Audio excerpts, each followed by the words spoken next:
My name is Trevor. I'm Dubsado's customer education specialist, and today is another Dubsado Basics webinar. We're going to be talking about built-in automations today. So for those of you who are maybe just getting started with Dubsado, this is going to be a really good place to get started with your account. Maybe you're not quite ready to get going with workflows, but Dubsado has a ton of features that are just built into a lot of different areas that are going to help automate and save you a lot of time in your business and your day-to-day events and activities. So we're going to talk about some of the things that folks maybe aren't even aware of are there that are going to save you times. And if you're a little bit more familiar with Dubsado, this will still be helpful for you because there might be pieces here and there that you're not using that can actually save you a ton of time. I want to point out that today is our first webinar in our Webinar Wednesdays for September. So if you're a fan of our webinars, stay tuned. Every Wednesday this month, we're going to be having a webinar. So come on back here and we'll do some education, build our knowledge base going into the fall here.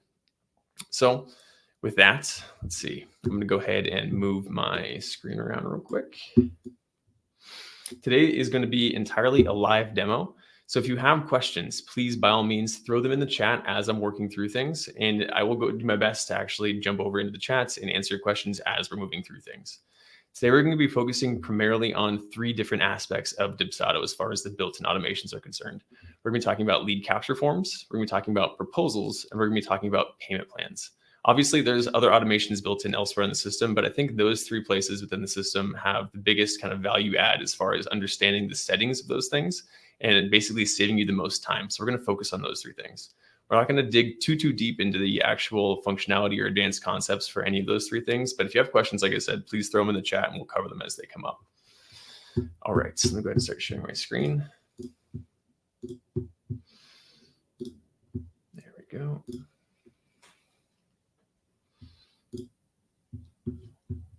Lovely. Okay, cool. Everyone can see that all right? Yep. Sweet. Okay, perfect.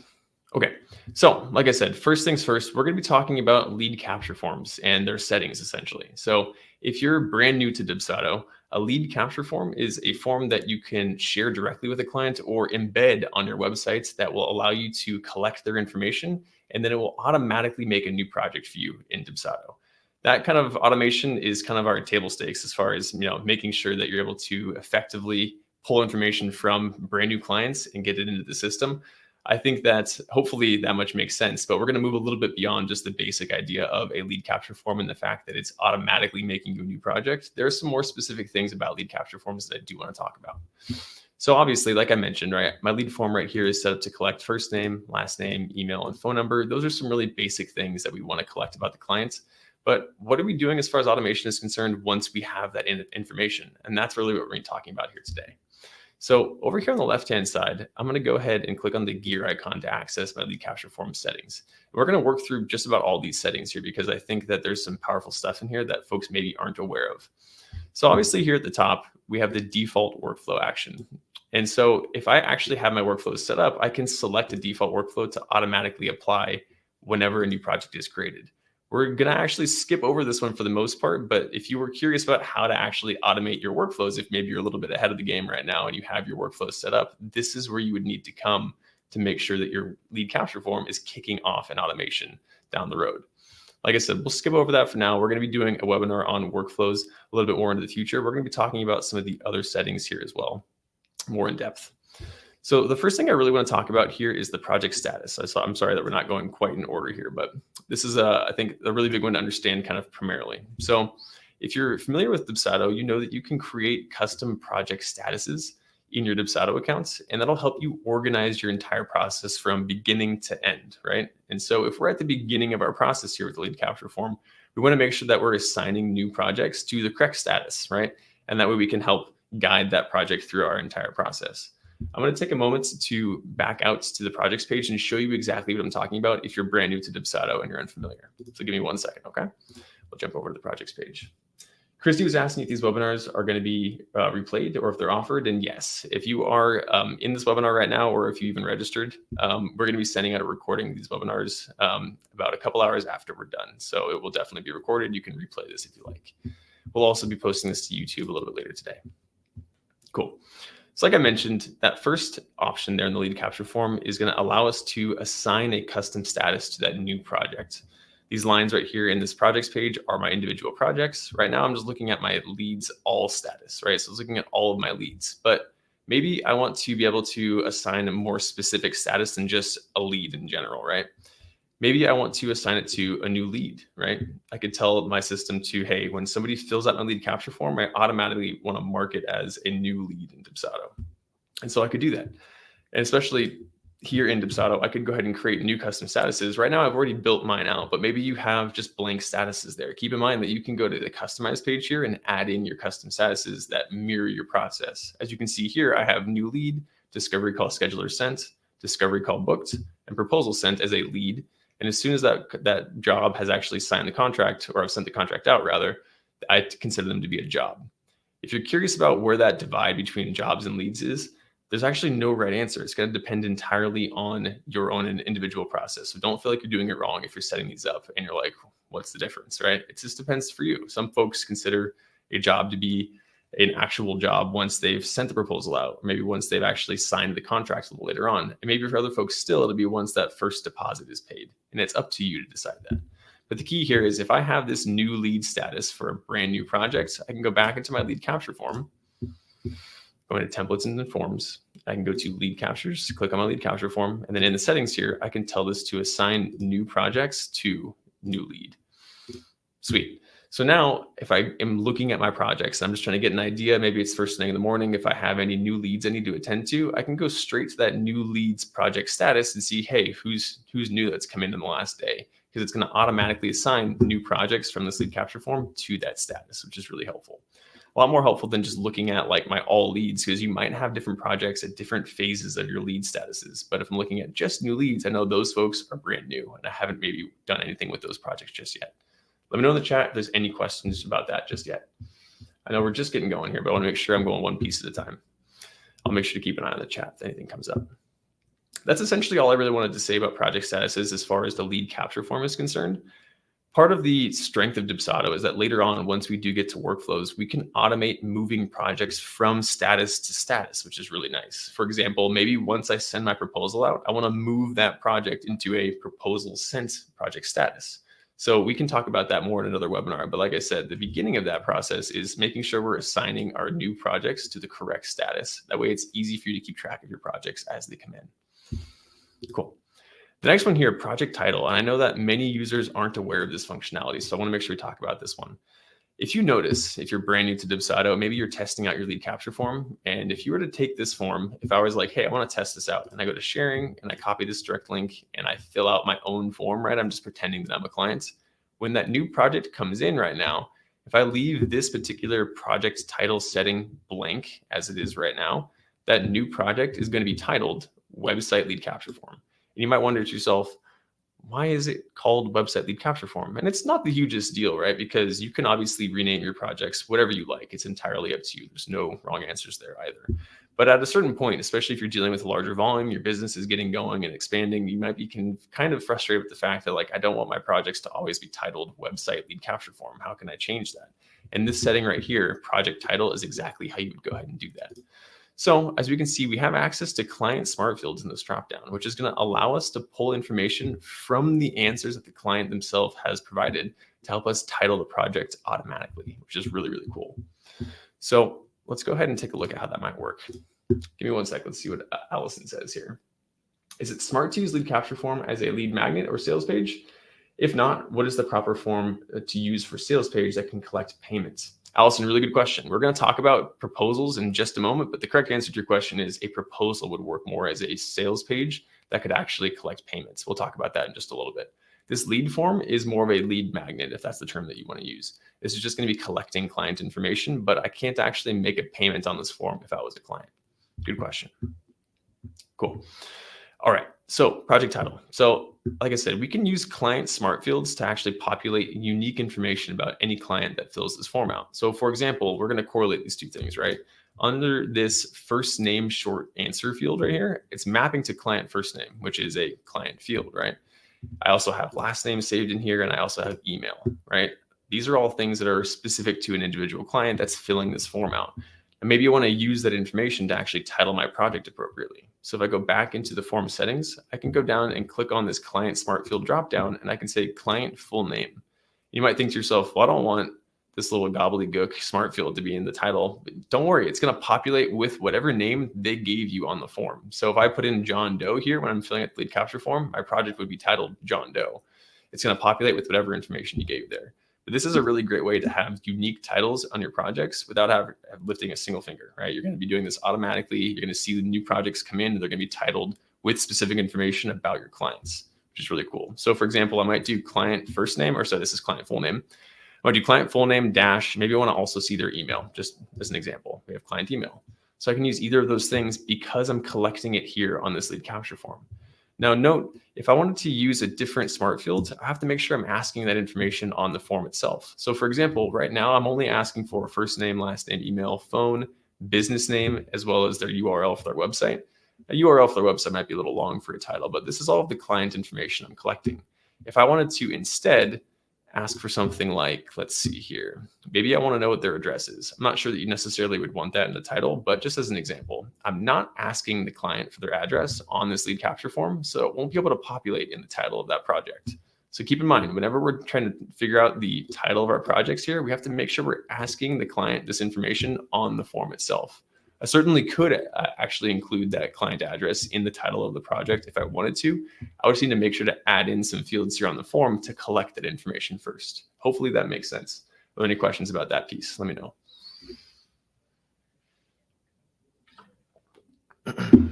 In just a moment, I'll go ahead and fill out this lead capture form just so you all can see an example of how it might come through. Cool, okay. So for now, let's actually go ahead and say client name, and then we'll say website build. Right now I have this set up as a web design company. So we'll say that this is a website build. Pretty much all of my offerings are going to be web builds. So I know that by default, this is at least going to be a website build, and I could always change the title later on once I know what the client actually wants more specifically. So we'll go ahead and do that. That's the general idea. We'll double back to that in just a little bit when I go ahead and fill out this lead capture form as an example. All right. One of the last things here on this form itself is team member. So let's say that you have a business and you're not the only one that is working in Dubsado, and you need to have more than one person kind of keep eyes on your projects or even delegate some of your work. If I have a team member that's in Dubsado added as a multi-user, I can tell this form to automatically assign new projects that it creates to a particular person. This is really helpful if you have more than one multi-user and maybe you have more than one lead capture form collecting new clients, right? Now, if I have more than one employee, I could say, okay, maybe this particular lead capture form is going to be assigned to Adam, my coworker Adam, right? So if I tell this form to assign new projects to Adam, he's going to automatically get assigned any projects that come from this particular form. Now, I only have this one lead capture form in this account, but this is a really common use case where maybe you have more than one lead capture form. And you want to have one for Adam, maybe I want to have another one for Michael. And that way it's automatically splitting up those new projects and assigning it to the correct person. On your website, you might have a couple different forms, depending on your offerings. It could be a really easy way to automatically delegate your workload as opposed to being like, okay, I have to look at the new projects coming in and then think about who's going where. That's extra time out of your day. This is going to save you time by setting it up so that it's automatically delegating for you, which is really cool. Not too much else to talk about as far as team member selection. And I wouldn't say that this is super common to use because not everyone has multi-users or wants to delegate those projects. But I just talked to somebody who was trying to actually streamline their process and they weren't aware that this team member selection area existed. And I think it's something that could save you a ton of time if you're really in this place where you're like, hey, I need to know how to like do this quicker and more automatically, especially with high volume. It can be really helpful. Cool. No questions just yet. That's awesome. All right. Last thing I want to talk about in the lead capture form is our thank you message and our redirect URL. I know I went a little bit out of order, but I promise it hopefully all flowed together a little nicely because at the end we're going to test this. So if you've ever filled out a lead capture form and you haven't touched any of the settings, you'll see this default thank you for completing this form message pop up, which is just kind of a pop up. It's not a different page. It just kind of shows up at the top of the page. And maybe you're thinking to yourself, well, that's cool. I can obviously customize this thank you message to say maybe like, we'll be in touch in 48 hours because maybe you have a workflow set up to automatically email them within 2 days. But I digress. You can change that title. But something that's even cooler is this redirect URL. And so if I wanted to automatically redirect the client that just filled this form out to an existing web page, I could do that, which is really helpful as far as keeping your aesthetics consistent and streamlining things, making it look really professional. Because what you might do is if I go to the sharing tab and I've embedded this lead capture form on my website already, maybe once they fill out the form, I want them to be redirected back to a prettier, bigger thank you page, and maybe trying to upsell the client as well, with showing your other offerings there. And since we can build that out in an actual web page, you've got a lot more opportunity to do other things with that. Maybe you really need to have that client land on your website as opposed to just getting a standard thank you message. There's no wrong way to do this. It's totally fine if you're just using the standard thank you message, but I've talked to a lot of users who get utility out of redirecting clients back to their website, especially for someone like a photographer, right? On your form itself, you might include some of your example photos if you're a photographer, but likely you have this form embedded on your site and you have examples of your past work on the sides. And maybe once they fill out the form, you want them to see a nice, big, crisp image of your past work as a photographer that's really going to get them to sign up and buy a package from you, which would be really fantastic. All right, I'm going to go ahead and enter a redirect URL here just so I can show you all an example. So I'm just going to put it in Dubsado.com. Oh, it wants me to include that. HTTP. Oops, give me one sec, folks. I should have just copied it. HTTP. Oops, there we go. I don't actually know if that's going to work. Let's just grab the, there we go. I need the www. There we go. Cool. Okay. So now, if there's no questions, I'm going to go ahead and fill out this lead capture form so we can see an example of this redirect URL, as well as how new clients, or new projects rather, are going to be created in the system. For now, I'm going to leave this team member assignment alone since Adam is away from his desk at the moment, and it's not going to be helpful for us to assign it to him, but I could automatically assign that if I wanted to. We're going to talk about the expiration date down here a little bit later at the proposal stage. It doesn't make so much sense to talk about on a lead capture form, but it will definitely help us on proposals. So we'll double back to that in just a little bit. Like I said, let's go ahead and actually save this, and I'll go ahead and run a quick test so we can see what this looks like. So to do that, if you're unfamiliar, I'm just going to copy the direct link on this lead capture form, and then we're going to go ahead and open it in a new tab. All right, let's see here. Now, this isn't necessarily on the topic of built-in automations, but if you're someone who likes to test out their lead capture forms or anything in Dubsado for that matter, frequently, you might notice, hey, I've already, used an email and it's showing me the wrong name for some reason. But keep in mind that if I were to enter in Trevor@Dubsado.com and I've already saved that email into my Dubsado address book, it's going to use whatever first name and last name I used originally when I ran that test. So if you're trying to run new tests, you might want to use a different email, or you can always delete that entry from your address book. I'm pretty sure I've already used Trevor@Dubsado, so I'm actually going to do a little hack here. So I'm going to say plus, I think 3. If I do plus any number and I'm using a Gmail address, I can actually trick the address book into thinking it's a different client's, but it's still going to go to my email. So basically, now it thinks this is a new client because I want it to come through as Trevor Dubsado. I digress. We're just going to put test in for some of these fields here. Oops. That, and then we'll pick a project date. We'll pick a date as today. Okay. Cool. So as soon as I click submit, it took me directly to Dubsado's homepage, which is really great. Obviously, most of y'all aren't going to be setting Dubsado as the redirect URL, but just want to show you an example of it's automatically taking me to a different web page, which is really cool if you wanted to show your client something else when they finish. Now let's head back into Dubsado and take a look at that new project that just got created. All right, so as we can see, now I have 1 in new lead. Earlier today, it had 0 in there, so I can see new leads come in, which is really helpful. Like I said, maybe you have Dubsado open and you're just doing your work, right? You're doing what you need to do for your business, but you see easily, right, a new number pop up in a certain status. You go, great, I have a new lead. It's not getting buried in all leads because you might have a lot in there. Oh, thank you guys. I'm so sorry.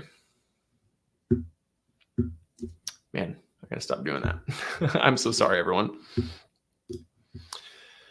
Let's see here.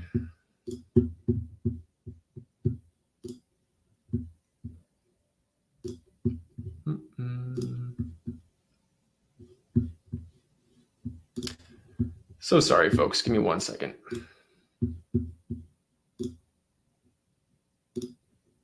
There we go. All right. I do apologize, everyone. I know that was a couple minutes of me just talking and y'all not seeing, but I'm happy to do that again. So let's just double back. I'll do a little quicker this time. All right. Yeah, Stephanie Crystal, so I apologize. Back to the forms tab. So I'm just going to grab that. Everyone can still see this. Yeah. Okay, great. So I'm going to go back to sharing. I'm just going to copy this direct link. And we're going to go ahead and open this in a new tab. And this time I'm going to share that tab. So hang on. There we go. Perfect. Okay. So what I was saying is that essentially I'm going to tell the system that I'm a new client by entering a different email address, which is helpful if you are testing your lead capture form frequently. So keep in mind, if you already have an email address saved in your address book, use a different email. That's all I'm trying to say. Or you can delete that email from your address book. That way the system thinks, hey, it's a new client. I just used, well, you guys weren't able to see +3, but I'm going to use +4, which tricks the system into thinking it's a different email address. So we'll do that. I'll type in test for the rest of these. It wasn't anything too exciting that y'all missed, but I wanted just to show you the redirect as well, which is pretty cool. So I'm just putting in my basic information, making sure that this is a valid email address. At least you're testing things out. And then I'm going to go ahead and submit this. We'll set this for the 4th. And now when I say submit, it's going to take me to the Dubsado homepage. So that correlates back with that redirect URL that I put in, right? It can be really handy to be able to redirect your clients from the lead capture form back to maybe a different page on your website, which is really nifty. All right. Now, when I come back over here, I'm not going to forget to share this one instead. Yeah, there we go. I'm really used to on my screen share calls sharing my entire window because sometimes things pop up and it's easier to do it that way if I'm juggling between browsers. And on these webinars, I keep forgetting I got to share tabs. So I do apologize, folks. Okay, let's take a look at that new project that just came in from my second submission. If I go back to projects, now we've got 2 new leads, right? So again, like I said, if you're working, you're not paying attention to your Dubsado, you might just see folks pop up in here and you go, great, those are brand new leads. And we know that because we set our project status to assign these to new lead off that lead capture form. Instead of just going into leads all, right? If I have things going into all leads and you've got a big number in there, maybe you've got 32 new leads coming in, right? It's gonna be kind of hard to realize now you have 33 and there's one person in there that you haven't actually attended to. If I'm able to assign projects from my lead capture form to a brand new status or to a specific status for new leads, it's gonna be a lot easier for you to keep track of your brand new folks that are coming in. Cool. Any questions about our lead capture form settings before we move on to proposals?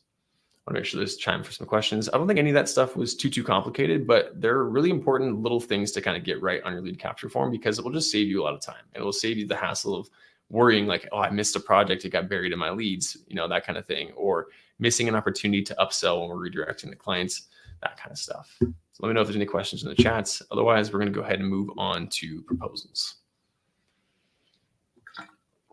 All right, cool. All right, back to templates and then forms. Now under proposals, we're going to take a look at a proposal that I mocked up here called the 3Dubs Design Package Proposal. So again, this particular brand that I've set up here is set up for a web design company, essentially. Now my proposal is not too spiffy. I haven't done all that much work making it look super nice, but it'll get the job done for the time being. We're going to focus primarily again on this form's settings. So if I click over here on the gear icon, this is where a lot of the magic is going to be happening. So if you're unfamiliar with proposals in Dubsado, this is one of the biggest points I want to make sure that anybody who's watching the webinar understands and they walk away from it, is that a proposal is a vehicle for your packages in Dubsado, right? The entire idea of a proposal is to help you generate an invoice, right? It's going to take out the manual labor of building an invoice automatically. Now, I know for some businesses, you want to build invoices automatically because your services are really bespoke and they always change for clients, and that's totally okay. You might still get some utility out of using base packages and customizing from there. But the really important thing that I want folks to take away from this is that whenever we add a proposal to a project in Dubsado, a new invoice is going to be opened in that project if there was not one there already. So this is something that I see folks getting crossed up on all the time because they might apply a proposal to a project. And then at some point they're clicking through tabs in the project and seeing the invoices tab, there's a blank invoice there. And they go, I don't remember opening that blank invoice, but I don't need it just yet. So I'm going to go ahead and delete it. Don't do that if you can help it, right? That blank invoice is there for a reason. Essentially, when the system is seeing that you've added a proposal to the project, it opens that invoice. So it's just waiting in the wings for the clients to eventually receive your proposal and pick a package. And once they submit it, whatever packages they picked are going to be applied to your invoice in Dubsado automatically, which again, automatically takes away the need to build out that invoice manually. So again, don't panic if you see an open invoice in your project after you've applied a proposal. That's intended. That's the functionality there. Proposals are a vehicle for your packages in Dubsado. All right, so now here on the left-hand side, let's talk about how that relates to some of these settings. Since we were just talking about invoices, I'm going to jump down here to this include invoice option because this is probably the part that I see folks getting crossed up on most frequently. If I have this set to no, a new invoice is still going to get created in Dubsado. This setting here for include invoice is only asking if I want to show the invoice to the client when they're accessing the proposal. And we'll take a direct example. We'll take a look at this in just a moment so y'all can see what I'm talking about. But if I toggle this to yes, this is then going to show the client the invoice as soon as they submit the proposal, which is really nifty, right? Maybe I want them to be able to pick a package here, click submit at the bottom of the form. And then after that, they're going to see the invoice, which will have whatever packages they selected on that invoice available to make a payment. I know we had a question earlier about how you might have a sales page set up on your website. That's exactly how you would go ahead and do this. If we had this set to public proposal option was turned on, this would have the functionality of combining a lead capture form with a proposal, and it would allow you to embed this proposal on your website, for example. So you might have sort of a menu or an order page on your website showing your package offerings. That allows clients to say, cool, they'd enter some information, pick a package, and then if we include the invoice, it would take them to that payment page immediately on your website. You might be asleep in your bed and not realize that somebody had gone to your website, filled out your proposal, and made a payment to you when you wake up in the morning and you just got paid, which is fantastic. All right. Alexa asked, are we able to see when the client opens the proposal? Great question, Alexa. And yes, you definitely are able to. Right now, we're not going to see it in this template phase, right? I'm just looking at the actual template of the actual proposal. When I apply this proposal to a project, we'll see different tags depending on the status of that proposal. When I first apply it, it'll say needs sending. After I've sent it, it'll say sent. After the client has viewed it, it'll say viewed, right? So as soon as they've opened it and you're in Dubsado and looking in their forms tab, it'll say that they've opened it. And then once they've actually finished it, it'll say completed. Once we run into our example here about proposals and I actually run through kind of a test submission, you'll see exactly what I'm talking about, Alexa. So hang tight. I'll show you that in just a little bit. Cool. Doubling back to our invoice thing right here. So does that make sense? Let me know if there's any questions about that. This toggle right here for include invoice does not affect the fact that an invoice is going to be created on the back end. If it's turned off, the client won't see it just yet, but the invoice is still going to get created if one does not exist. If an invoice already exists in a project, it's just going to take these packages that they've picked, and it's going to apply it to the existing invoice, whichever invoice is marked as primary. I'm not going to be talking too much about primary invoices, but we can take a look at it at the end, or when we're actually in a project to show an example. But just know, if there's no invoice in the project, a new one will get created. If there is an invoice in the project, these packages on the proposal are going to get applied to that particular invoice, whether or not this setting is turned on or off. This is just allowing us to control whether the client sees it or does not see it. I'm going to leave this turned on because I want to show everyone at the end what it looks like with the contract and the invoice turned on so everyone has a good idea of it. But I would say that this is one of the most common areas in Dubsado that we see used all the time. Really, really commonly, people are using a proposal with a contract and an invoice attached because it streamlines three really important phases of your actual booking process. It's getting them in the door, picking a package, it's getting them to sign a contract, and it's getting them to make a payment to you right away, which is really, really helpful. Cool. All right, so we talked about include invoice. Let's talk about contract now, since I just mentioned it. Include contract. If I toggle this to yes, it allows me to go ahead and pick a contract that I want to attach to this proposal. And like I said, the flow is such that it goes proposal, contract, invoice. So that combines those three things, those three really important things all into one flow. The setting is relatively straightforward, right? I could elect to keep this off and maybe send them the contract after they have picked a package and made a payment if I wanted to. Or I could turn this on and turn this off if I want to. Maybe make them pick a package, sign a contract, and then maybe I want to tinker or adjust their invoice after the fact and send their invoice later on. There's a couple different combinations you could do. Obviously, you could all have these. You could have all three of those turned off. You can just send the proposal by itself, and that's totally fine. Whatever option you choose as far as how you want to handle this include contract or include invoice setting is up to you and your business. You might play around with it a little bit, especially if you're brand new to Dubsado. You might try it with all three enabled and see how that works for you. You might try it with just one or the other enabled to see if that works well for you. It's going to be really dependent on what your business is and how you like to operate, right? Some folks really want to make sure they get that first deposit paid before a contract is signed. That's totally fine. Some folks are the other way around. They want to get a contract signed and then they want to charge their client because maybe they feel like, hey, the client should get locked in before I'm asking for payments. It's really up to you. For now, I'm going to go ahead and leave this include contracts turned on. And like I said, I only have this one contract, so we're going to include that one. In case you were wondering, multiple packages can be selected. I have that enabled on here because on here, I have some add-ons that I want to make sure that my client is able to sign up for, essentially, if they pick an option, right? The idea being I want them to pick one of these two main packages. And then if they want to pick an upsell, maybe they check one of these boxes to add that on.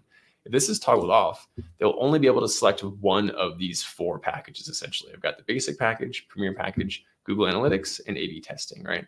If I want to make sure they have the ability to select an add-on, I want to make sure I pick multiple packages can be selected.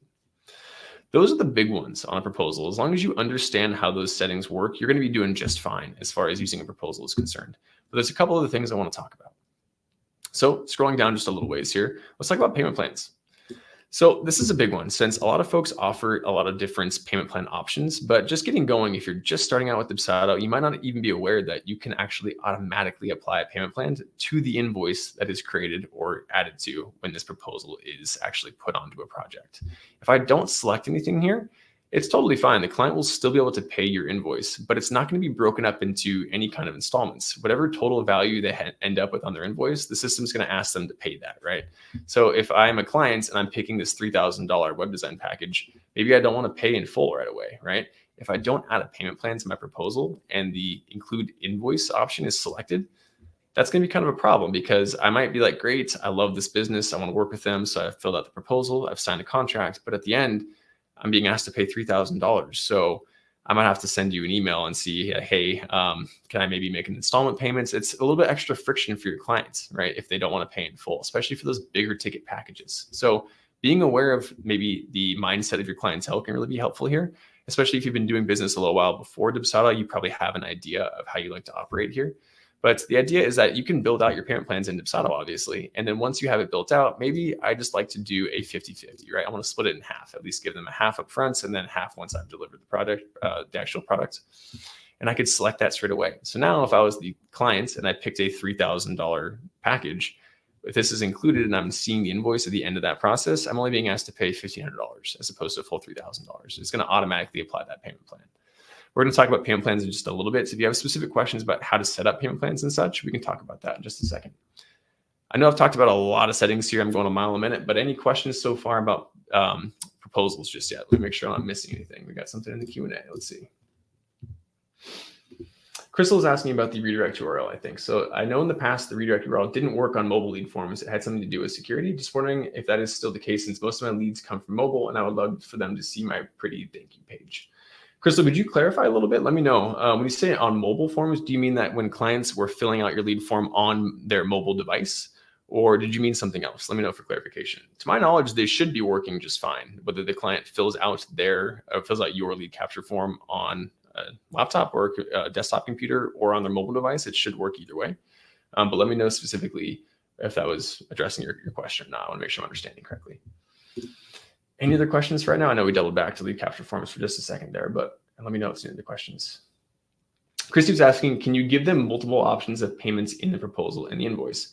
Christy, I'm assuming you meant multiple options for how they want to pay as far as like, do they want to pay in full or do they want to do like a installment payment plan? Is that what you meant? Let me know if that's what you meant. But to answer your question, as far as how I'm thinking I'm interpreting your question rather, right now on the proposal, I can only pick one of these particular payment plan options. I don't have the ability to kind of conditionally allow them to pick more than one.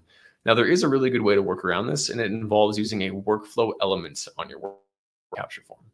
I know we're not going to talk too much about workflows, but the idea being on your lead capture form, you could add in that workflow element, and that workflow element is starting one of a number of workflows. Each one of those workflows having a different proposal with a different payment plan, or just set up so that each one of those workflows actually has a different payment plan in its settings at the top there. But to answer your question directly, on a proposal itself, we can only pick one payment plan at a time. All right. Crystal, doubling back on her question. Yes, when they filled out on mobile, support had told me it defaulted to the thank you screen, not the thank you page URL, maybe to do a security vulnerability. That's changed now. You know, Crystal, I haven't actually tested out filling out lead capture forms on mobile in just a minute, so I'm happy to test that and get back to you. Go ahead and send me an email after we're done and we can sort that out. To my knowledge, it should be working. It should be fine. I haven't talked to anybody on our support team about any security issues with that anytime recently. All right. Allison says, I feel like this will work great for my coaching and consulting clients. Yes, I definitely agree, Allison. Fantastic. And Christy says she got it. That makes sense. Cool. Like I said, I know we're not going to talk too much about workflows, workflow elements, that sort of thing. But to kind of reiterate what Christy was asking, on a proposal, we cannot pick more than one payment plan. I have to pick just one. But I could easily work around that by using a workflow element or using multiple proposals. There's definitely ways to do that if you want to give your clients options for how they pay, because maybe they don't know when they're ready to make a payment. They're like, I know I want this service, but I want to see what I can do here, essentially, right? There's definitely ways to work around that. We could definitely talk about that in our future workflow webinar. Cool. Caprice was asking, does Dubsado work with Zapier or Integromat/Make.com? Yes, Caprice. So Dubsado has the ability to integrate with Zapier. So you can generate Zapier keys in Dubsado and then go ahead and plug them in Zapier, create some zaps if you want to do some things that aren't necessarily available in Dubsado, or even just expand your automations beyond what is here in Dubsado. Christy got it. There you go. Perfect. Okay. So we talked about our include contract, include invoice. We talked about payment plan. We'll leave 50-50 on there for right now. I think that's a good place to start. Or actually, let's do my new booking payment plan, because we're going to talk about that payment plan in just a little bit. So we'll do that one instead. We talked briefly about public proposal options. So again, just to reiterate, if I turn this on, this is turning this proposal form into a combination of a lead capture form and a proposal. Now, all I would really want to do here is make sure I'm asking their first name, last name, and email, because now, keeping in mind, I need to figure out who this client is if I'm going to be creating a new project based off of this proposal. So don't forget to do that. If you turn this setting on, we do need to know at bare minimum what that client's email is. So you can add in a short answer question here. I'm not going to use this for my example when I fill this proposal out, but just know that you can combine a lead capture form and a proposal by turning this setting on.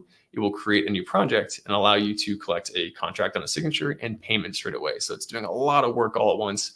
Really robust automation there for sure, because like I said, you could have it on your websites and you could collect money and new clients overnight without even knowing it. Antoinette was asking if Dubsado works with MyCase. I'm actually not familiar with MyCase, Antoinette, so I wouldn't be able to give you a confident answer whether it does or doesn't work. You can let me know in the chat a little bit more about it, and I can let you know what I think about it, but I'm just a little bit unfamiliar with it. Candace was asking, I have multiple proposals, the initial payment plan and follow-up change orders, paid in full. Maybe I'm misunderstanding. Constantly have to change which primary invoice is, otherwise Dubsado gets confused on what to apply to payments. Okay, so Candace, it sounds like you have a system where you're sending out more than one proposal in one project is what it sounds like. So yes, if you were trying to have specific packages go onto a particular invoice because you have kind of separated invoices, you would need to juggle the primary invoice. That is true.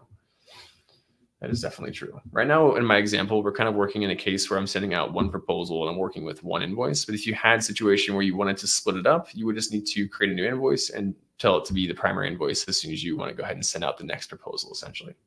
Yeah, Candace is correct.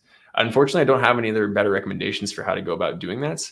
You might be able to use a create invoice action in a workflow to make a secondary invoice. But depending on your actual business flow, that may or may not make sense. Cool. Lots of questions. I appreciate all the questions, folks. I really do. I love kind of getting into the nitty gritty and figuring out like what's going to work for who and kind of asking these questions. I think it's really important. And whenever you ask a question, I'm sure somebody else in the chat was asking the same question too. So I really appreciate it. Cool. Let's see if there's anything else in here. Candace says she's a cabinet designer. Cool. Candace, if you have more specific questions about how to do that, you can shoot me an email, or as I'm going through, if you have more questions about what I'm talking about, please feel free to ask them. All right. Talks about public proposal. And then again, right, if I turn the public proposal option on, I'm also gaining the ability to start a workflow, just like our lead capture forms. Keep that in mind too. We can have a public proposal going and we can start a workflow as soon as that public proposal gets filled out, which is nice. Like I said, we're just kind of merging a lead capture form and a proposal into one thing by turning this public proposal setting on.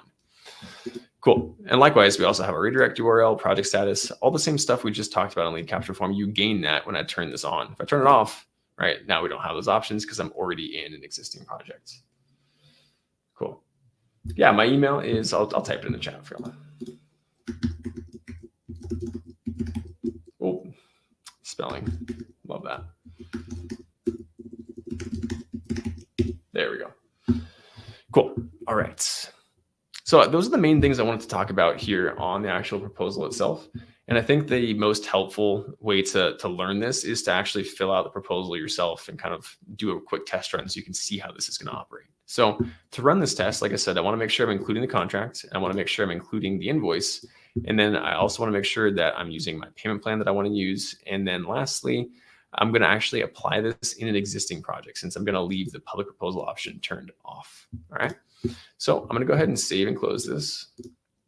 Now, if you're unfamiliar, right, maybe you already have a client and they're like, hey, cool, I want to move forward with you. Go ahead and send me your proposal. And this is how you would do that. So if I go to the projects, let's take a look at one of those new projects that I built for myself earlier today. So I'll click on this top one here. Now, if I want to go ahead and apply that proposal, I'm going to go to forms. Before I do that, though, I want to note to you, doubling back to the first thing I said about proposals, right? This is a brand new project. Y'all watched me make this project here on the webinar. Right now, there are no invoices in this project. That's expected, right? Brand new project, haven't done anything with it just yet at all.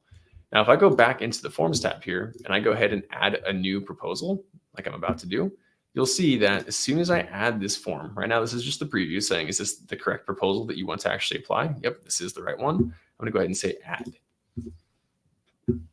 Now, as soon as that proposal gets added, a couple of cool things just happened. You'll notice that the contract was automatically added to this project. And on top of that, if I go to invoices, you can see here that a new invoice was just opened and the payment plan that I picked has already been applied. So that's pretty robust. All you're doing is clicking one button to add that proposal, and it's automatically adding in the contract to the project, and it's also opening a new invoice. Like I said, if you're unfamiliar with proposals, you might balk at the fact that a new invoice is here and it's blank, right? There's no value on this invoice. Total is $0. That's totally okay. As soon as you send this proposal out to a client, they're going to pick a package or multiple packages, and those packages are going to be added to this invoice for you automatically. You do not need to build out the invoice. You always could go back and customize that invoice after the fact if you needed to make adjustments, but it's going to build that invoice for you. So leave this invoice open. Let's see if we got some questions here. Chris was asking if I could repeat the part about public proposal options and what does that do? Yeah, so if my proposal is set to public, all that's doing is it's taking kind of the concept of a lead capture form or a lead magnet, and it's combining it with the idea of a proposal. So I could ask the client their basic information, like who they are and their email address. And I can also ask them to pick a package, right? So it's taking the package part of a proposal and it's taking the information capture part of a lead capture form and it's combining it into one document. So it's not doing anything really visually too different, but it's just taking those two concepts and applying them, right? So it's going to create a new project for you. And it's also going to allow you to attach a contract and or an invoice and allow the clients to sign that contract and make a payment to you kind of in one step. Because if you have a public proposal maybe on your website, it's going to allow you to collect their information, let them pick a package, sign a contract, and pay an invoice, kind of all in one flow, essentially. And we're about to look at that flow in just a moment, so hang tight. Even if it was embedded on your website, this flow would kind of work the same. It would just be on your website as opposed to a separate web page. Cool. Yeah, Allison says public proposal makes a lead capture too. Exactly right, Allison. Sweet. Candace asked, will Dubsado ever make it where we can actually see who opened it and when? If I am testing it, it shows it viewed as soon as I open it. Good question, Candace. So let's talk about that too. I know we had a question earlier about the kind of statuses of forms. So if we go back into the forms tab here, we can see that this was completed, right? That was when I filled out the lead capture form earlier. Now here we see contract says needs sending and we see proposal needs sending, right? So those will change if the client opens it. Now, you can trick the system into thinking that you are the client by either opening the content in an incognito window or a different browser. The system knows that you're logged into Dubsado. So if I go ahead and say view and then open in the same browser, and I'm going to go ahead and share this tab instead. See, I caught myself that time, guys. There we go. Right now it says it looks like you're logged in as the business owner. You won't be able to see the submit button. When you see that banner at the top, the actual status here on the need sending or viewed and that kind of thing is not going to change. I can even refresh my page. You'll see that it still says need sending. Oops. There we go. Keep doing that. Okay. Let's let it refresh. Perfect. Okay. So now you see it says need sending, right? I viewed it. I opened it in a new tab. It still says need sending because it knows that I'm logged in as the business owner, right? It can tell that. It can tell that I'm the business owner. If I were to take this URL here and I were to open it in Safari, for example, because right now I'm in Chrome, it would mark that as viewed. So if you want to make sure that you know that your client is the one that's opening and viewing your content, make sure you do not open your own content in a different browser or an incognito window, for example. Make sure you're opening it in the same browser where you're logged into Dubsado, and we'll always be able to kind of keep it straight. If you're working with more than one client, there isn't any way for it to differentiate between different people, right? Maybe you're a wedding planner and you're sending your stuff to a bride and a groom, for example. If either one of them opens it, it's going to be marked as open, but it's not going to tell you who opened it. So that's a good question, Candace. I think in the future, once we enable better functionality for multiple clients on a project, that might be a possibility. But for now, we just have the ability to look at one set of opening, right? So whether it's a bride or a groom or just somebody else opened it essentially, or even yourself if you open it in a different browser. Cool. Okay, what else we got here? All right, I think that was all the questions. You guys are very helpful in the chat, answering some questions for me too there. I appreciate it. Very nice. Okay. Cool. All right. So right now, since I am logged in as the business owner, I can't actually kind of move forward and submit this as though I was the client. So we're going to do exactly what I was just saying not to do, right? Which is I wanted to, make sure it's not reading me as the client accidentally. If I want to test the process out, though, I do need to do that. And in this case, it's totally fine because this is just a test project. So don't be afraid to do it. Just know that the effect it's going to have on those statuses here. So let's see here. What's the best way to go about doing this? I'm going to go ahead and grab this URL. And now we're going to open this in Safari. And give me one moment. I'll make sure to share. Don't worry. Let's do that. All right. Hang tight. I'm going to switch it over.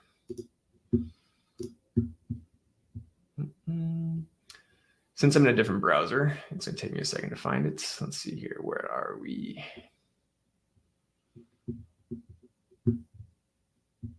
I'm not seeing Safari. Sorry, folks. Give me 1 second. I got too many tabs open, that's for sure.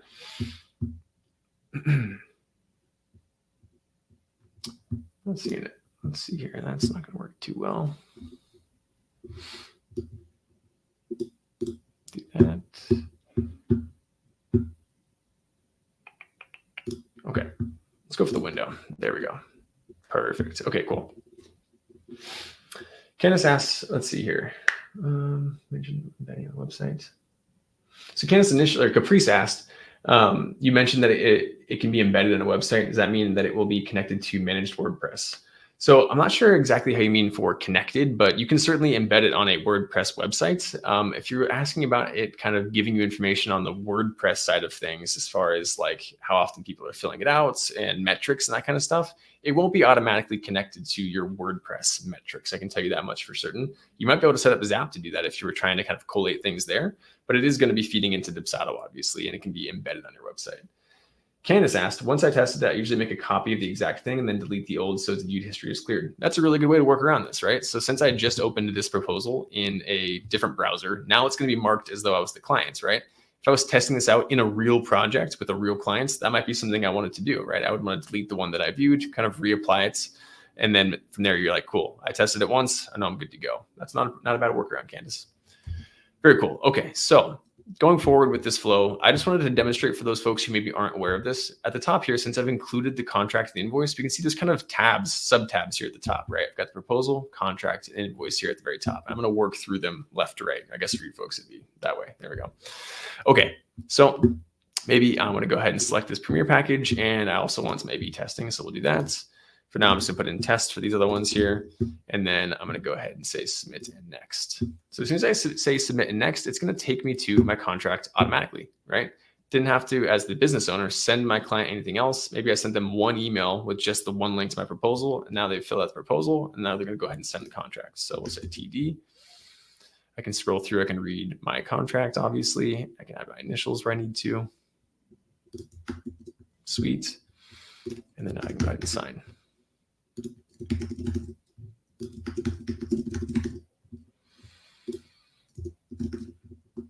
Cool. I noticed, right, I can't sign the business owner field because I'm not currently the business owner. I think I'm the client, which is exactly as intended. So now I can say agree and submit. And lastly, I'm right here on this invoice. So notice, right, as the business owner, I didn't have to generate this invoice. It was opened to me automatically since there was no invoice in that project. And on top of that, the client selected 2 different packages that are automatically added here. On top of that, now, right, my payment plan has automatically been applied. My payment plan, I guess my date was a little bit off here. I haven't touched that payment plan in a little while, but that's obviously we can adjust that if we need to. But if I was the client, I could come in here and say pay now, right? Now here we have autopay, right? So we're going to talk about that in just a moment. And I just wanted to show you, right? Super easy. If I have a payment plan that's set up with autopay, I can have the client give me their information and automatically enroll in autopay to automatically charge them the subsequent installments. So we'll put a pin in that. We'll come back to that in just a minute. But that's kind of the last piece I wanted to show you as far as proposals were concerned, is it's really easy to streamline this entire proposal, contract, and invoice process by enabling those settings. It works the client all the way through that entire phase there to go ahead and make a payment. Any more questions? Let's see here. I think we're good there. All right, let me juggle my share back over. Let's see, is that working? Nope, nope, nope. Okay, hang tight. Allison says she loves how clean and seamless it is. I agree, Allison, very much. It's something that is just it works like you think it should work. And I love that folks can get paid so easily. They can get signed contracts and they can get paid as easy as pie. And like I said, I've been saying it, I already said it a couple of times, but I love the idea that you can just be asleep in your bed and folks are on your website, they're making purchases, they're signing contracts, and it's all set up for you, which is really, really, really cool. All right, let's switch the screen back over here. I got to find my right tab.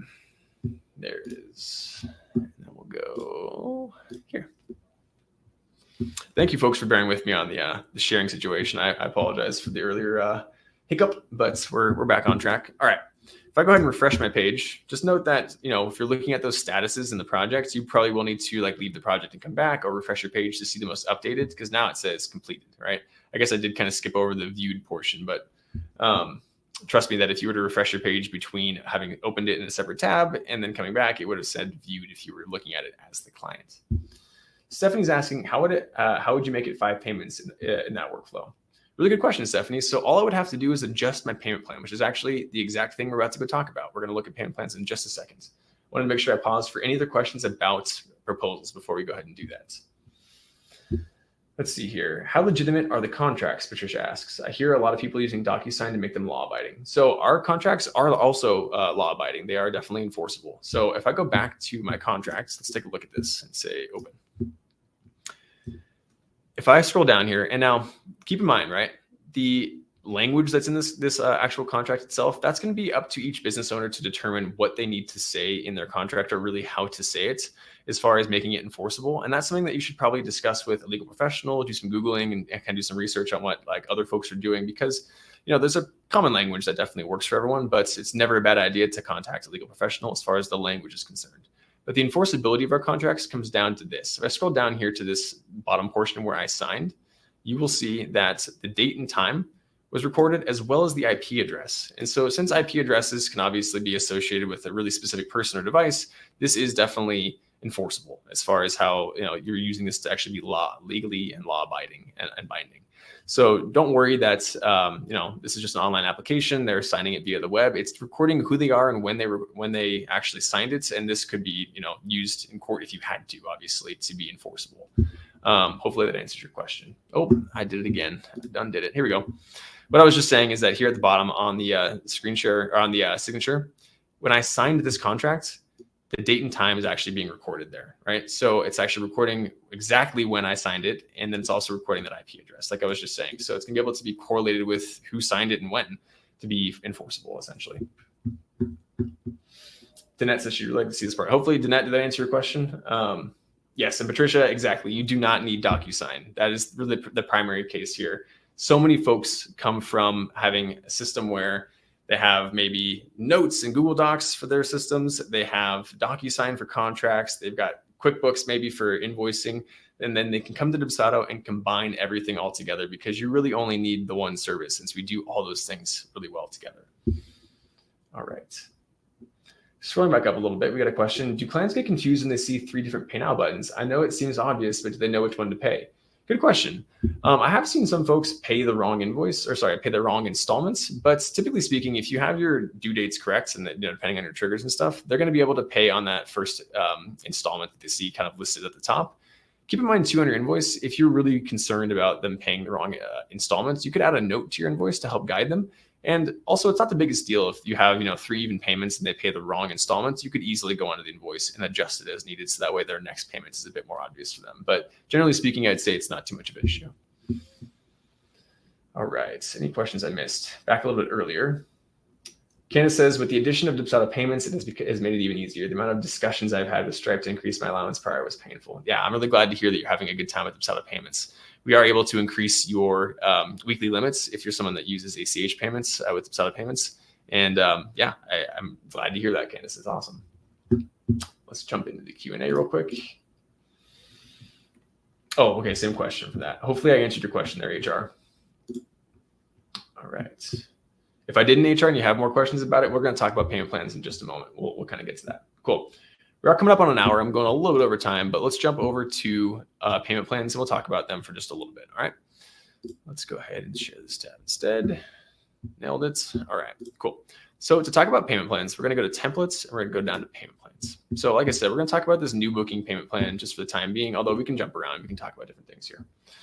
So if you're unfamiliar with building out a payment plan, obviously I could go ahead and say create new templates, and maybe I'll just do that real quick because I know someone was asking how it would work with 5 installments. If I create a new template and I wanted to have 5 installments as the question earlier was asking, I would just click add installments 5 times. And then from there, I could obviously set all the different specifics as far as when they're due and the amount due when I'm actually clicking into each individual installment. So if you see here, if I'm clicking on this top kind of line, it's going to expand this area and let me pick a due date, amount due, and then I can add reminders. And reminders is one of the big things we're going to be talking about here in just a moment, but I'll jump back to that in just a second. I just want to kind of get the table stakes based stuff out of the way if you were unfamiliar for how to setting this up. We've got some options for relative due dates. We can pick a fixed due dates, or we can say TBD. As far as your due date is concerned, then we've got divide equally, which is another big one we're going to talk about, and then percentage and fixed. So that would be basically the really quick and down and dirty way to set up a payment plan is, hey, I want to have a client pay me in 4 installments. We would just have 4 of these. And if I want to do 4, I could delete one of these, right? So now I've got 4 total installments, for example, right? From there, I could go ahead and set my due dates. I could say relative, and I could say if I want to set this first payment maybe 0 days after they sign the contract, for example, right? And then after that, maybe I want this next one to be due 1 month after they sign the contract, so on and so forth, right? We've got a ton of different relative options, which are all really useful in their own right. We're not going to spend too much time talking about building a payment plan, but I just wanted to give that one person who asked a little bit of a test about a little bit of a flavor of how to set these up. If you have more questions about how to set up something like a 5 installment payment plan, go ahead and shoot me an email. I'll be happy to help. Or ask a question right now. We can kind of get into it. Cool. Okay, cool. Candace is asking about the recording. Yes, the recording will be sent out in just an hour or 2 after the recording or after the webinar is done. And it's also going to be on YouTube. So if you got to go, Candace, no worries. You can see the rest of this afterwards. Like I said, I know we're a little bit over time. So let's talk about what I want to talk about here on our new booking payment plan. So as you can see here, right, under the reminders category, I don't have anything set. And if you're unfamiliar, Dubsado has automatic payment reminders. So the idea being, if my client is receiving this invoice and they don't pay me, I can set a reminder up to automatically send them an email, maybe on the day that it's due, maybe 3 days after it's due. I could even do it preemptively. I could do 2 days before it's due and say, hey, heads up, I want you to know that you have a payment coming up. And these reminders are automatic. And it's even cooler because if they do pay by the time a reminder is supposed to go out, it will no longer send that reminder. It's not needed, right? They made that payment. So let's say on this particular payment plan, I wanted to add some reminders. So on this first installment, I'm going to click on it and just expand the options here. From there, I'm going to click add reminder. And now I've got this little modal that's going to let me pick how I want to set these reminders up. So for that first due dates, right, keeping in mind, if you can see here behind the modal, this is my first installment, 0 days after contract signed by clients. So if I wanted to do a preemptive reminder, that's not really going to work, right? Because the system doesn't know when they're going to sign the contract. In this particular case, I can only do reminders for afterwards since it's kind of predicated on when they sign that contract. So keep that in mind for your first installment. You're probably not going to want to have a reminder set to go before because we don't know when before is going to be. All right, so in this case, if I wanted to do after the contract was signed, let's do something like 3 days. Just picking 3 days and then before due dates. And instead of before due date, we're going to say after due date. Like I was just saying, we can't really do it before on that first installment. Then from there, I could use one of my canned email templates if I have a specific wording that I wanted to use for my reminder, but we'll just leave it on the default for right now. Obviously, you could scroll through here and find your own payment reminder if you had one typed out. That way it uses your unique wording. You could also come in here and say, write new canned email if you didn't have one made just yet, but just the same way as making your own canned email in the actual canned emails section over here. So lastly, I could also set a specific time that I want this to go out, which is really helpful if you want them to go out at a specific time, obviously. I'm going to leave it on the default at 9 a.m. I'm going to go ahead and say apply. So for that first installment, I just want to do maybe 1, right? But right 3 days after, if they haven't paid me after they sign the contract, that helps them go like, hey, you know what? I appreciate that you signed the contract, but it's just reminding you that your first deposit, this $500 deposit is due. Now let's jump down a little ways. So now in this second installment, I'm going to click into this one here. If I wanted to go ahead and add reminders, I would do the exact same thing. So I'm going to go ahead and say add reminder. And this time, maybe I want to remind them before they actually need to pay this. So I'm going to go ahead and say 5 days before due date. Really simple. That's all I had to do is plug in 5. I can go ahead and pick my canned email. I'm going to leave those as defaults. If I go ahead and say apply, now this particular email is going to automatically go out 5 days before this particular payment's due. In this case, it's 2 weeks before their project start date. I know it's kind of getting a little bit, it could be a little bit complicated, right? You're like, okay, it's 2 weeks before project start date and that's 5 days before. It all lines up once you're in the project, right? Let's say my project date was 2 weeks from now. Actually, we'll say 3 weeks from now, right? That means I'd be getting this particular reminder in 2 days, right? It's all correlated upon what the actual due date is set to, right? This is 5 days before due date. It's looking at the actual due date of the installment. So that could be a number of different things, right? Just keeping in mind how we time out these reminders. And like I said, it's not going to send this reminder if they maybe paid early, for example, right? It's going to know, hey, they paid this installment. We don't need to send that reminder, which is really helpful. The other cool thing is you can have as many of these reminders set up for an individual installment as you like. If I wanted to go nuts and have 10 reminders, I totally could. Your client might not appreciate 10 different emails about being, getting a payment, but you definitely could if you wanted to. And I've seen folks who do kind of a series, right? Maybe they've got 5 days before, 3 days before, on the day, right? If I wanted to do something on the day, I could say add reminder. And I would leave this at 0 days before due dates. I could also say after due date, because in that case, 0 days, it's the same difference, right? So if I say 0 days, this is going to be on the actual day that it's due. And if I wanted to do another one for afterwards, I could do something like 3 days after due dates. All 3 of those are there, which is fantastic. It's going to be able to remind my client before, on the day, and after. And at any time, if they pay this installments, the remaining reminders that have not sent out will not get sent. HR says, can you manually send a reminder? Yeah, you can. So if you would just go to the project, you could go ahead and just send them an email, or you could go ahead and send them the invoice, essentially is how it would work. But from this page that we're looking at right here, there's not going to be any way to set it up to manually send, but we can look at it in a project in just a moment. Okay, cool. The biggest thing here that I wanted to talk about was these reminders. So let me know if there's other questions about the reminders. I think that some folks that aren't aware of these are just, like you said, manually sending reminders if you aren't using these reminders that are automatic here. And sending reminders automatically is great and all, but you can send manually reminders too if you want to. There's nothing wrong with that. I just want to make sure that everyone's aware of this functionality since they're smart, like I like to say, since they're not sending out if the client has already paid. Cool. Let's take a little look at this 1 of 2 equal payments because that might cross some folks up. So in this particular payment plan, right, I want a $500 fixed deposit, which if I click into this one, we can see here I set this amount due to fixed. I set this to $500. That means that no matter what the grand total of my invoice is, I always want $500 up front. That works well for someone that has a fixed deposit. But then if the remainder of that amount is a variable amount, and by that, I mean, maybe they sign up for a $2,000 package. They pay $500 up front. That means there's going to be $1,500 left over. But maybe they have an add-on that they request 2 weeks after they first get set up, and you add on additional value. In that case, you're going to want to make sure you're using divide equally. Now, divide equally does exactly what it implies, right? It's going to take the remaining installments and divide whatever's left over by the amount or by the number of times you're dividing it, essentially, right? So in this case, I have 1 of 2 equal payments since this one's also set to divide equally. So that means that I have $500 up front, and then whatever amount is left over, it's going to split that in half for the next 2 installments. This is really helpful for folks, like I said, who are changing the amount due as time goes on. You might have to add value if you have folks that are adding stuff. Maybe you give them a discount, you subtract value from that invoice.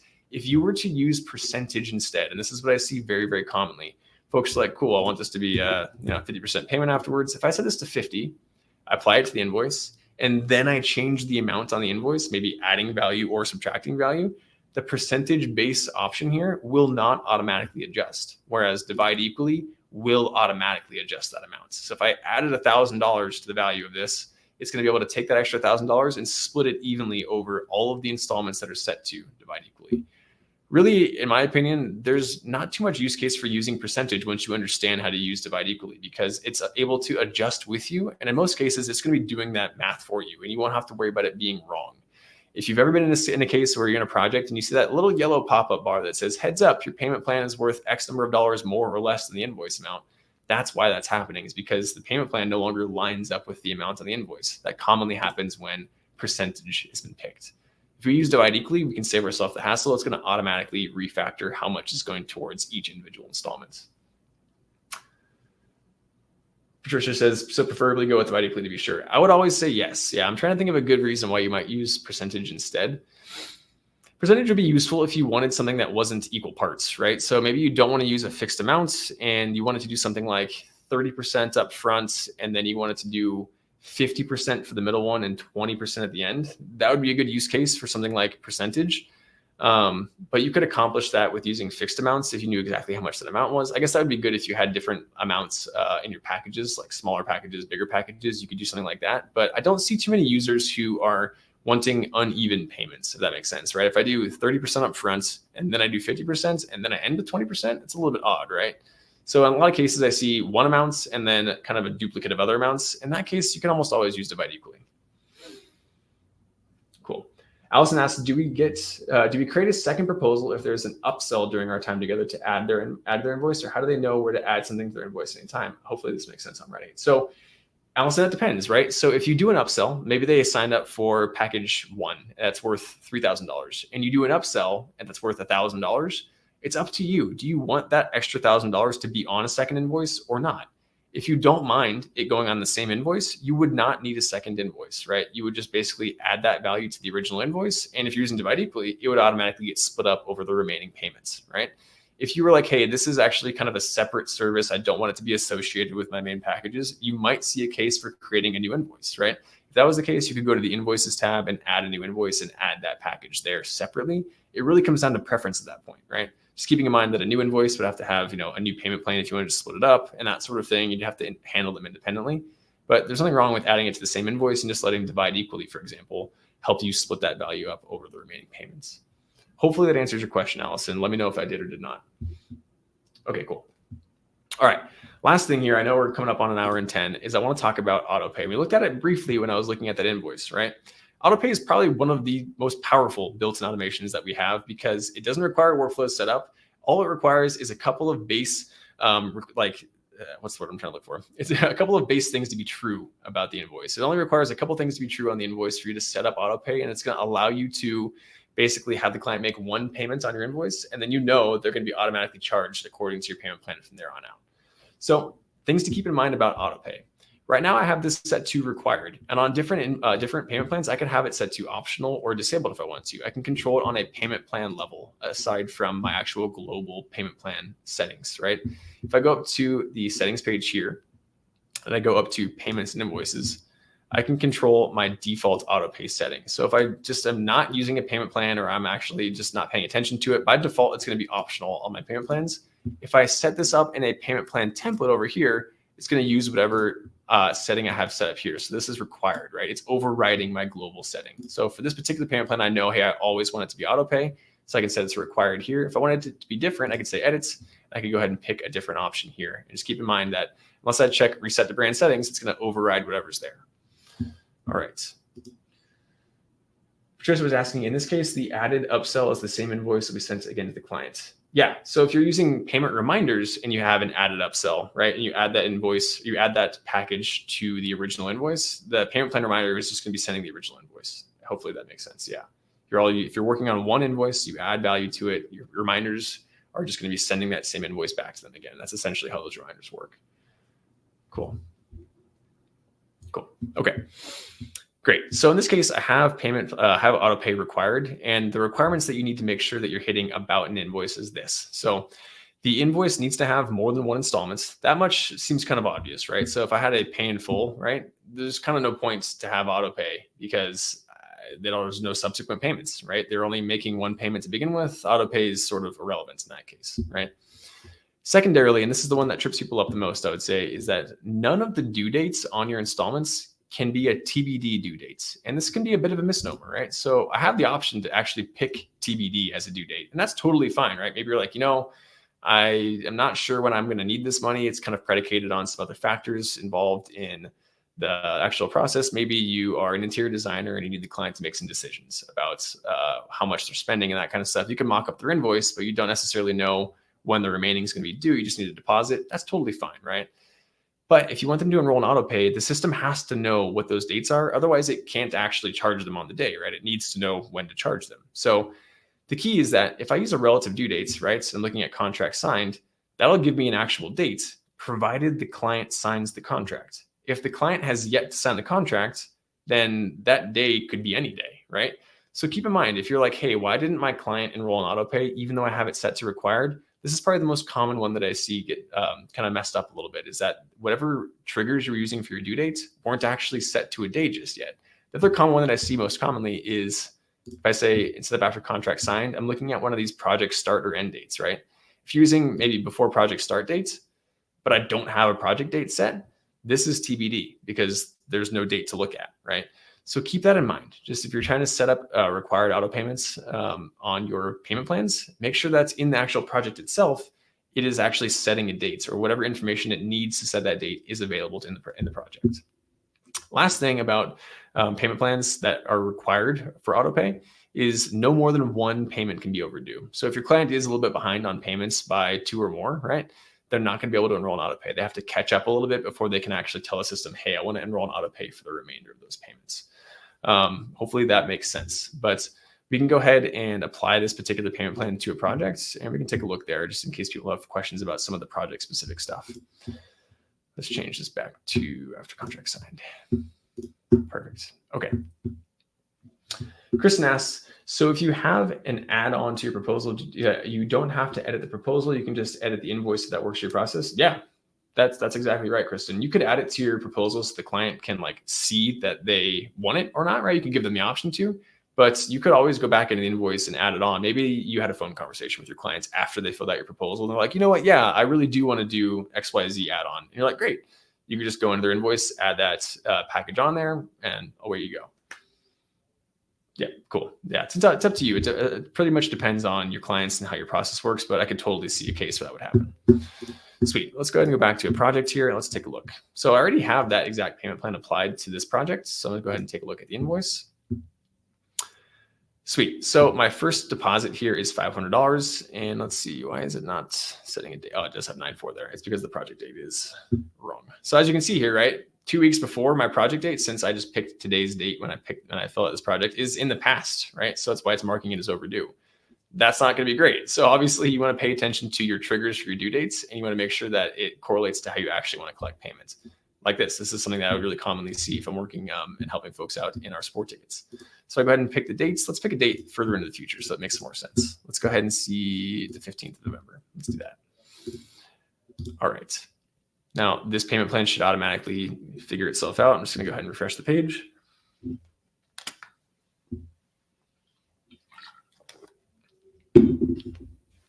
Cool. All right. So it knows I signed the contract today, 9/4. So 0 days before the contract signed is today. This payment is due right now, right? On the 1st of November is 2 weeks before my project start date. So that second payment is going to be due. And then on that actual project start date on the 15th is when that last one is due, right? If I make any changes to this project date, it's going to change the due dates of this payment plan. Keep in mind too, right? If a client is enrolled in autopay, you won't be able to make changes to the payment plan. So changing something like the project date at that point after they're enrolled will actually unenroll them. So bear that in mind, right?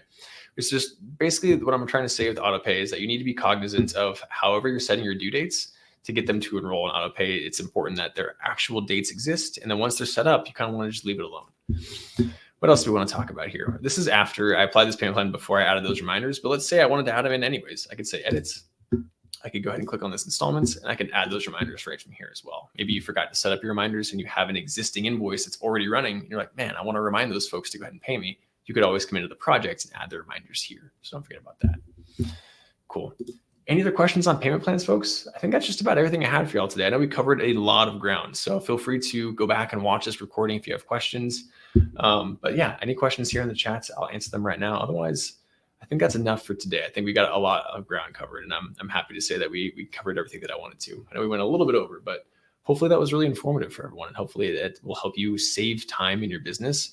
If you're just using some of these automations that we have that are in Dubsado that are already there for you, they're built in. It doesn't require you to know how to set up workflows. It doesn't require you to do a whole lot more than just toggle a couple of settings and really understand what they're going to be doing for you and how they're going to save you time. And that's what I love about Dubsado. It's going to save you time, really easy and straightforward. Caprice, thank you. I appreciate it. I hope you all have a really great rest of your day. And I hope you guys got a ton out of this. I'm going to stop sharing.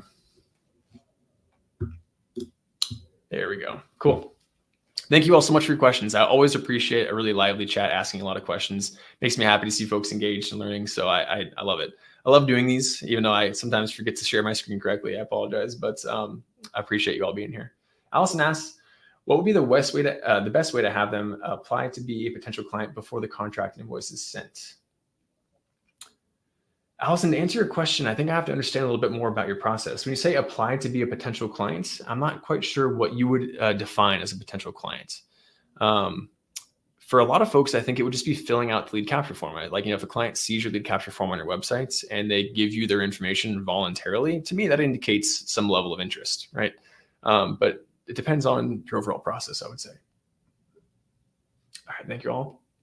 Allison, if you want to follow up on that, go ahead. We can talk about it just for a second longer here. I don't want to go too far over an hour because I know folks got places to be, and when they rewatch this webinar, they're going to be like, dang, that's a long webinar. Patricia says she was thinking about paying DocuSign, but she's not. I'm saving her money. That is exactly what I want to hear, Patricia. That is my job, is to have folks understand that they don't need all those systems. They can just do it here in Dubsado. So I'm really glad to hear that. All right.